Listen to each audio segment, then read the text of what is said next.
The Conversation Project is powered by people like you. And yes, this is usually where we ask you for some sort of donation, just like this was a pledge drive, PBS wise. But I'm really talking seriously. This does not run without you. This does not run as a monologue of me picking stories that are seemingly topical because Anderson Cooper says so.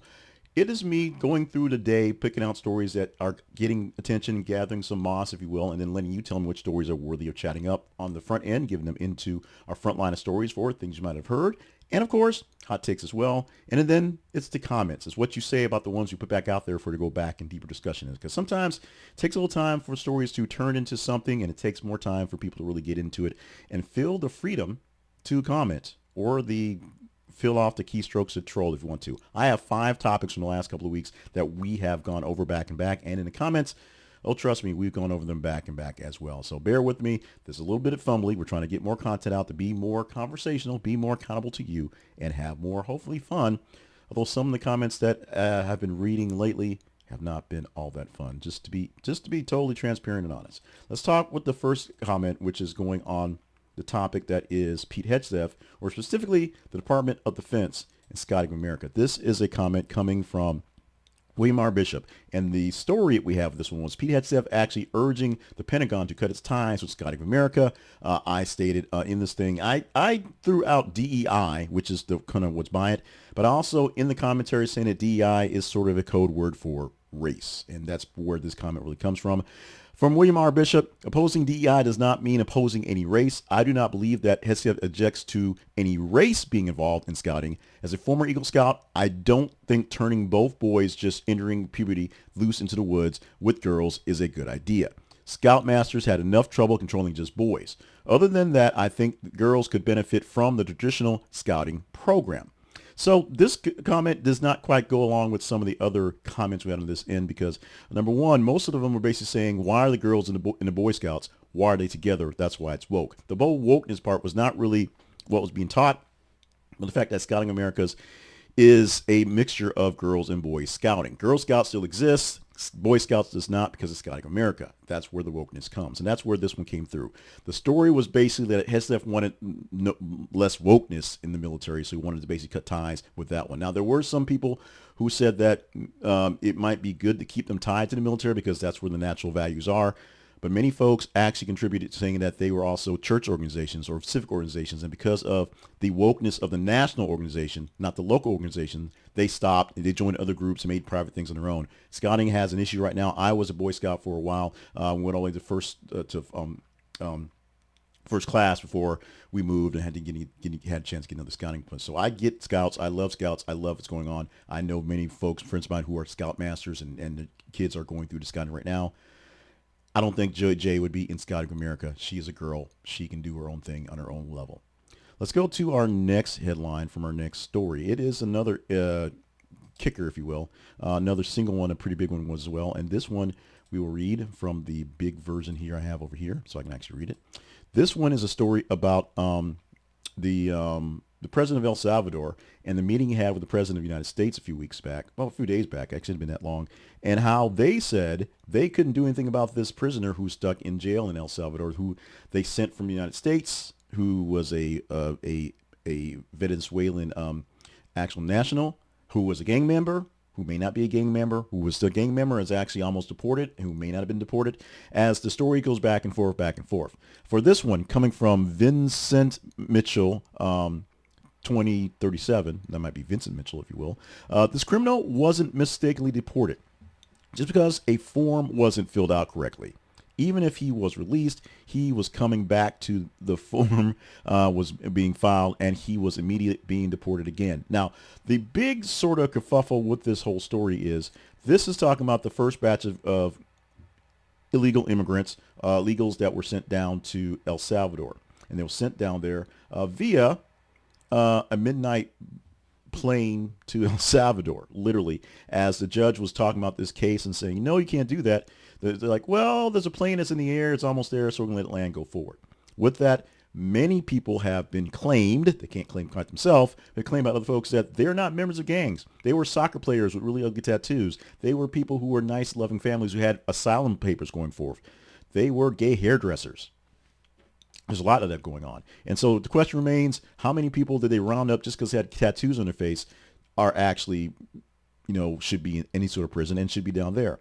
But the fact that no one has the power to bring them back, the president of the United States can't say, hey, bring them back. The president of El Salvador can't say, oh, sure, we'll bring them back. It's where things get kind of winky.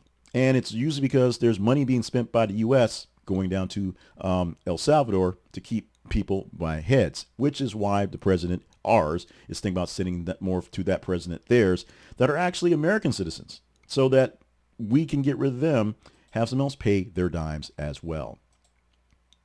We got a lot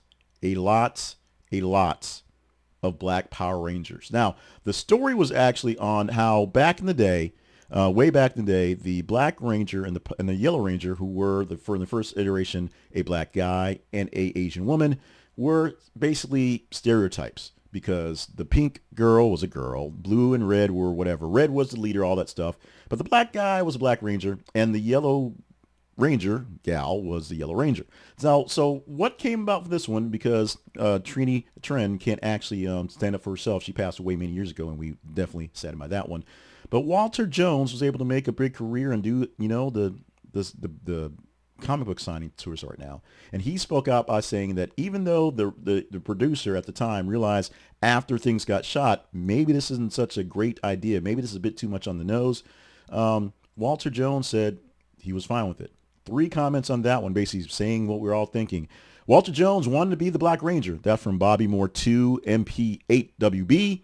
Also, Chris 51676 says Walter Jones wanted to be the Black Ranger because the black is his favorite color. And of course, coming from 2 North Williams 21, something like that, with the statement saying, on behalf of all black folks, we not mad at the black man was the Black Ranger, because we're not actually. In fact, most people were saying the Black Ranger was their favorite. He had the elephant Zord. He had the axe. He did hip hop keto, which I, for one, and still wish we're looking for its apology for that one. But other than that, he was the coolest Power Ranger. The black guy, the black kid got to be the cool kid, which may also be sort of stereotypical in the way you do things back then. But nobody's hating on Walter Jones, and nobody's hating on the producers for making him Black Ranger because they thought it was cool. So there you go. Let's move on to the next one, the next story we have in this ranking. And this one is a bit of a chiller. And we're going to go straight into the comments for this one. Going into Joe Rogan, the comments from the story that was how Joe Rogan breaks from Trump, calling the Venezuela deportations horrific. Oh, we talked about that a moment ago. Well, there's a bit more to the story, but let's talk about the comments that I received. These are 3 in particular. The first one coming from Cornel Data 3843, something like that. Joe is a lifelong Democrat and is not extreme in his political views. You sheep are easily fooled to think he is far right. Okay. On that theme, Dawn with Annette Duens .4766, who may be a bot. This is what you called fake news, people. And also Bass Ninja. Thank you, Bass Ninja. Where is the clip? No clip, then it's fake, like this channel. So there you go. My channel is fake because I do the clip. Let's start with the premise of how we do things round cheer, can we? So number one, what we provide for you for this was from things you might have heard. It is our morning update. It's done in the morning, so it's a morning update. There you go. And what we do, we take stories from the past day or for the weekend. We take 3 days and for Monday and give you stories that are what's trending, what's topical, what you guys think are good to talk about. And it's there. And so we don't do clips. We don't have that stuff going. It's a live newscast thing, and it's me, one guy pushing buttons. So many folks said no clip, it's fake. Trust me, it's not fake. It was reported by many people that the bolt about this article particularly was that Joe Rogan saw what was going on with sending the migrants, immigrants, the killers and drug guys to El Salvador, and said, dude, that's messed up. No due process. That's wrong. He said that. He also was joined in the chorus by many things going on, including mostly tariffs, by guys like Dave Portnoy and, of course, Ben Shapiro. So there are many people on the right-ish side of things, or the liberal side of things, or I'll say it like this, the white guy side of things, that are bouncing against Trump. So he's not saying he's anti-Trump completely. He just didn't think this was cool, and also not so great on tariffs as well. That's the whole point of this. Now, the fact that Joe Rogan is a pure liberal, is idiocracy, that word I can't say, and that guy who commented that, if he's not a bot, is an actual idiot. Because he doesn't have to be a right wing, left wing, whatever. He plays himself as just some dude asking questions. And he just happens to like to do things that are sort of traditional, do things that we've sort of worked ourselves out of our society at this point because of wokeness and mean men or stuff like that. So all that to say is Joe Rogan's not a liberal, not a Democrat. He may have been voting Democrat all his life, but right now he is leaning towards Republican stuff. And the fact that he's supporting things on the level of ivermectin and things like that is kind of proven things that are basically things that are sort of far-ish right stuff, that he falls that way. He may not be a purely far-right guy, and he may just be playing things up for yucks and for views. But the whole liberal thing, and you're being fooled like sheep, I think he's far right. He's the voice of a young generation, and he's turning people towards the right. It's what's happening. It's there. We're seeing it. So sometimes I wonder about what the commenters are actually watching or listening to or seeing in the news. And when they talk to me, this is a case where that was there. The final one. One slide will say it all. One slide will explain it all.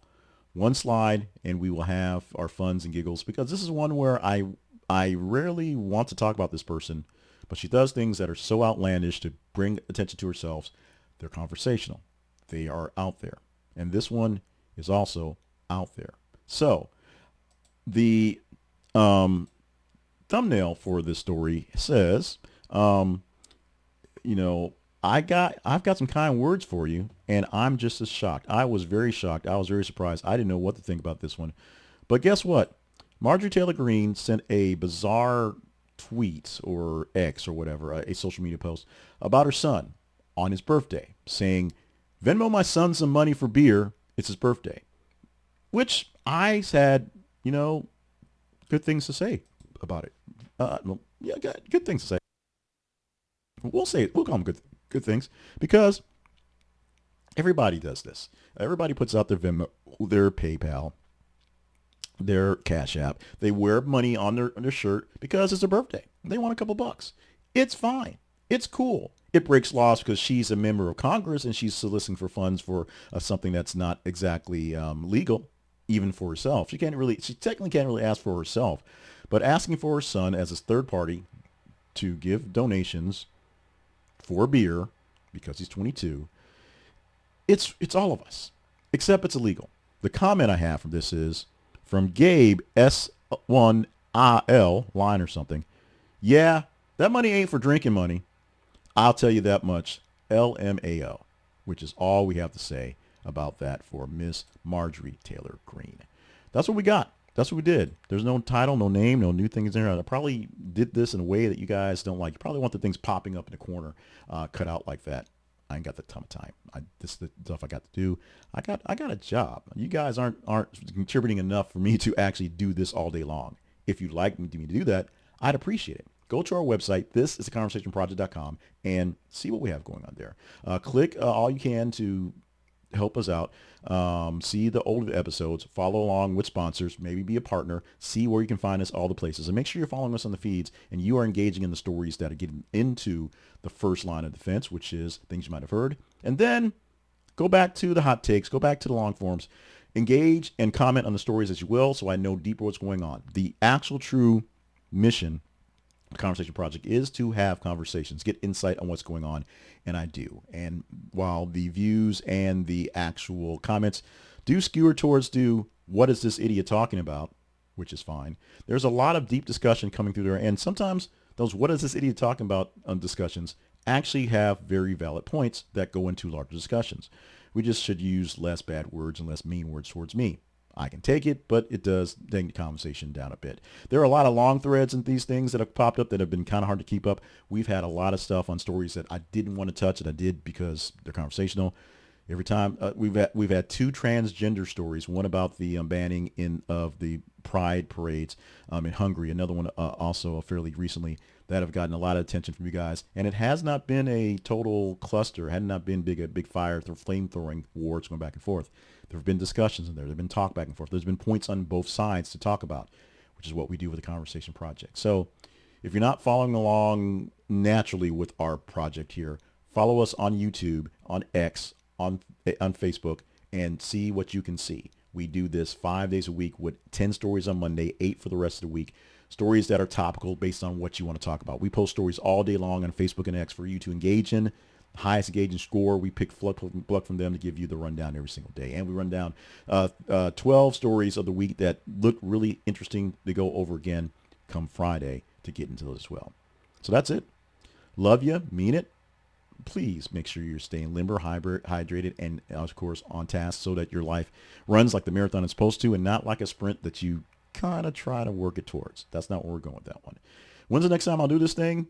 Next time I'm short on content, need to put something out there, hopefully, and hopefully you enjoy it. Let me know in the comments if this is enjoyable or you just hate my stupid face and want me to go away still, because there's plenty of that too. We'll see you later.